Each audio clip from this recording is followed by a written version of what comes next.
Everybody hates insurance, but we need it, and everybody loves saving money. So let me point you in the right direction so you can do that now. With Gabi, you can keep an extra $961 on average per year in your pocket. That is how much Gabi customers save per year on average on car and home insurance. That's why when me and my husband were shopping for insurance, we used Gabi. Gabi takes the pain out of shopping for insurance by giving you an apples-to-apple comparison of your current coverage with 40 of the other top insurance providers like Progressive, Nationwide, and Travelers. All you have to do is link your current insurance account, and in just minutes, you'll be able to see quotes for the exact same coverage that you already have. My husband and I save an average of $961 per year, and I bet that would be a nice little cushion to have in your pocket. And here's the good news. If they can't find you savings like they did for me and my household, they'll let you know so that you can relax knowing that you have the best rate out there, and they will never, ever sell your information, so there's not going to be any annoying spam or robocalls. What would you do with an extra $961 every year? I feel like it's endless for me. I would definitely go shopping for infant clothes for my son because I just love baby clothes. Super, super cheap, and you can buy so many outfits if you had $961 in your pocket. So please head to Gabi.com/Candace so you can keep that $961 on average in your pocket. All right, guys, we had so many topics that we wanted to discuss today. But first, a breaking news story. Obviously, you have probably seen that I am currently engaged in a tweef, also known as a Twitter beef, with no one other than Cardi B. So here to unpack all of this drama with me, I have the alleged Harvard graduate, definitive hip-hop expert, and Cardi B historian, Ben Shapiro. Let's also give it up for comedian Nicole Arbour. And former police officer and author of Beaten Black and Blue, my good friend, Brandon Tatum. Now, before I'm going to let anybody on this panel speak, I want to make sure we are not coloring the opinions of people at home. I want them to see a clip of a Grammy performance that is a topic of discussion today. Cardi B did a Grammy performance with Megan Thee Stallion, and here we have it. Let's watch that performance.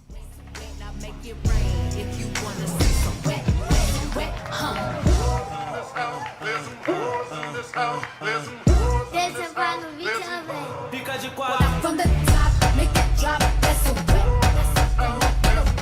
And on my, that's so wet. That's so wet. All right, guys, I know the lyrics, we don't even need her to finish. We know Ben knows these lyrics inside and out. I'm so good. So good. I am going to start with you, Nicole. Ladies first, okay? So CNN ran with the headline that this was a sex-positive performance. So obviously, women watching this should be inspired because this is sex-positive. So I want to ask you, Nicole, how you were inspired by this sex positivity. It feels like herpes positive and chlamydia positive. I was inspired to get an STD test, but also get a stack of ones. I'm not going to lie to you. I don't feel like this is a positive portrayal of women. This is the same ish we've seen for so many years. And I think positivity for women would be going the other way. Be hot, be sexy, but be something else too. That's what we should be selling. So just to quickly recap, the way that the feud started with me and Cardi was that she saw a clip of me on Tucker Carlson. He picked the topic, obviously, and asked me to similarly respond. And I said that this, to me, felt like a corrosion of culture, which is something that we talk about often, Brandon, as particularly in Black America, we talk about culture. So I'm going to try to put you on the spot to defend Cardi. So I said it was a corrosion of culture. Can you spin this for me and tell me how actually, no, this is the opposite? This is us uplifting culture and Black America? That's very difficult to do. I think if you want to ruin a culture, if you like nasty women and you don't want your children to grow up and get married and be successful, this would probably be a good idea for you to have and have them watch it. But Cardi B that was nasty. It was disgusting, not only visibly, but it's disgusting to the growth in the production of the Black community, and communities anywhere. You know, you can't go around flaunting your stuff with a fake booty and claiming you got the WAP when your husband cheating on you and leaving you. So I guess the WAP ain't. I guess it ain't WAPing that good. But I don't want to get into that, but yeah, I think it's a bad we can get into that because me and her apparently got into absolutely everything on Twitter, so we will definitely go there. But first, I think we need to have Ben Shapiro live read one of Cardi B's tweets. He is a Cardi B historian, as you guys know. So let's pull up one of the tweets that Cardi sent my way. Ben? I am Cardi B. Ib. Matter of fact, I'm just going to thank Candy. She put my performance on Fox News, giving it more views that boosted the views on YouTube, and is counting towards my streams and sales. Emoji. Capitals, stream up and WAP. Period, after space. Remember, grown parents, only you can monitor what your kids watch. No one else. Period. As our local hip-hop expert, can you please interpret what Cardi B means, and can you also explain to us how this individual was selected to be the person to interview then presidential candidate Joe Biden? Oh my. I mean, her Shakespearean brilliance is on full display in this tweet. The proper grammar, the incredible spelling, the use of the emoji, which you remember from King Lear, and the just incredible verbal play in which she engages. It truly is awe-inspiring, and all I can say is that a culture that can produce Cardi B as its high art, that culture is going places. And I couldn't agree with you more. And you know, Ben, you and I actually discussed something on your show that I think is so relevant here. We talked about the gaslighting that the left tends to do to conservatives. And could you just explain that for viewers? Because it's so correct. So there's this game that folks in the media on the left, they love to play this game, where they will do something that is extraordinarily edgy or ridiculous or insane. And then if you notice this thing, they say, why are you even looking at that? Why are you even watching that?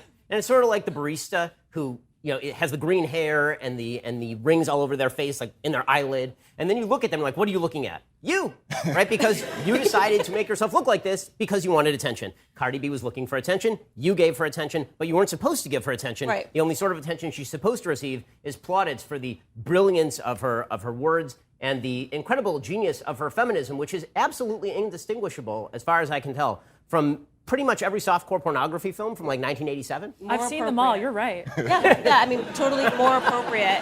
It was a pornographic performance. I don't think there's really any other way to say it. I called it degenerate. It was problematic. But I do want to point out something, because she was actually awarded last year Woman of the Year. So my question is, what are we doing wrong? Bruce Jenner must be mad. Caitlyn Jenner, mad. Yeah. What are we doing? I don't feel like the people here are doing much wrong. I think that this is what's right, is that we have to sit there and say, you guys are going crazy and we're not coming to play. So, yeah, I just think the more that we point out how ridiculous all of this is, and all we really have to do is put on some clothes half the time to show that. And, you know, if any of you see my booty on the internet, I'm sorry, that wasn't on purpose, that was leaked.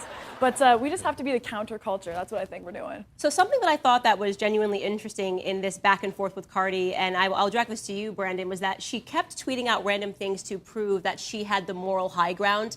And one of those things was she said, well, you know, at least I'm paraphrasing here, but at least I'm not Dr. Seuss, who's a racist. She actually tweeted, you know, something to that effect. And then she said, at least I'm not the people that went into the Capitol building. So before you respond, I do want to show this clip of who exactly Cardi B is. And here is her talking about what she's done in life.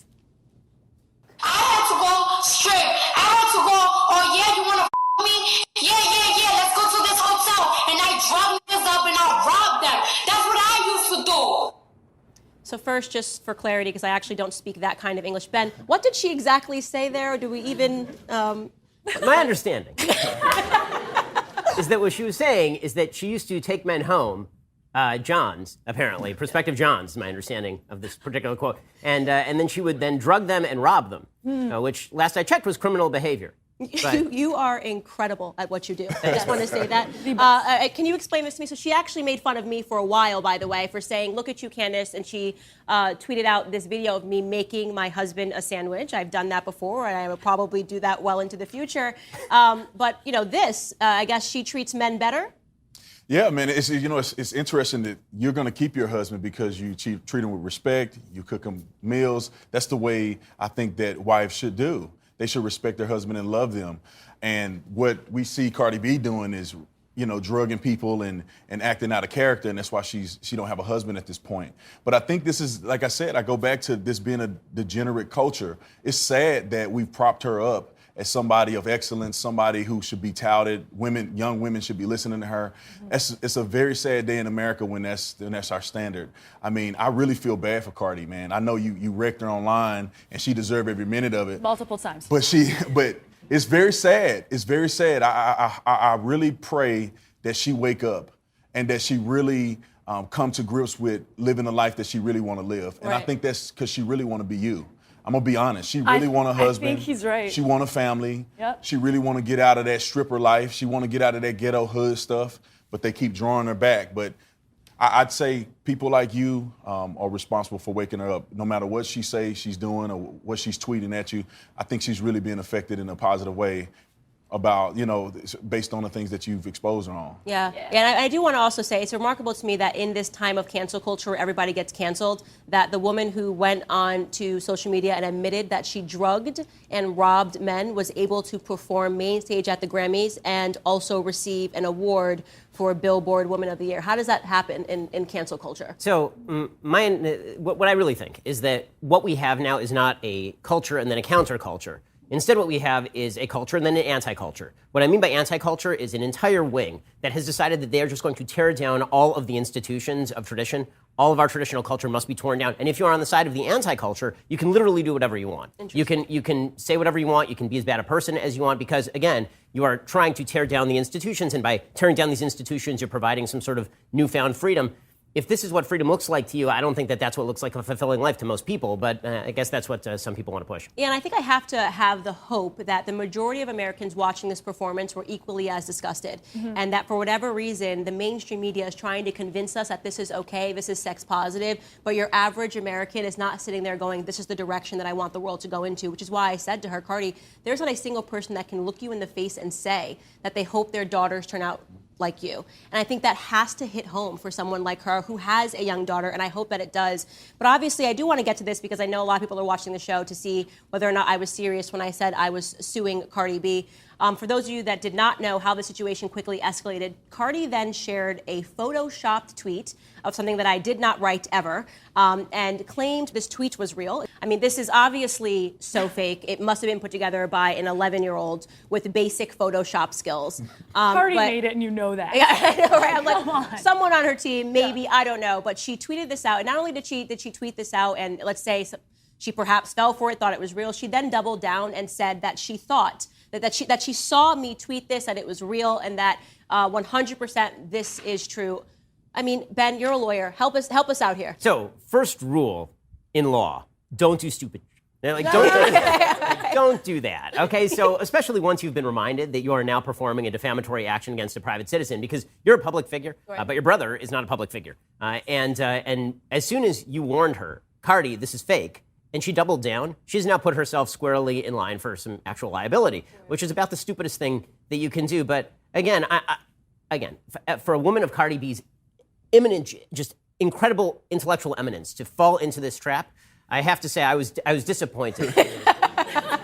And it's one of those things where, of course, because I instantly called my lawyer, and it was just incredulous to me that she didn't just double down, she tripled down, she quadrupled down. She was like, this is 100% real. I saw this tweet happen. And I just, on the one hand, obviously, I'm angry because, yes, my brother's a private citizen. My husband is also a private citizen. But on the other hand, it just says something really sad. It's like, who is in her corner? If you're not going to be smart, at least hire smart people around you to say this is a bad move. Because beyond them being a private citizen, this should meet the actual malice standard, which for those of you that don't know, as public figures, people can really say whatever they want about us. And unfortunately, we have to prove an actual malice standard. I told her it was Photoshopped, right? She knew it was Photoshopped, and she continued to perpetuate this. So just as an update, we are deadly serious. We are suing Cardi B. Maybe one day I will...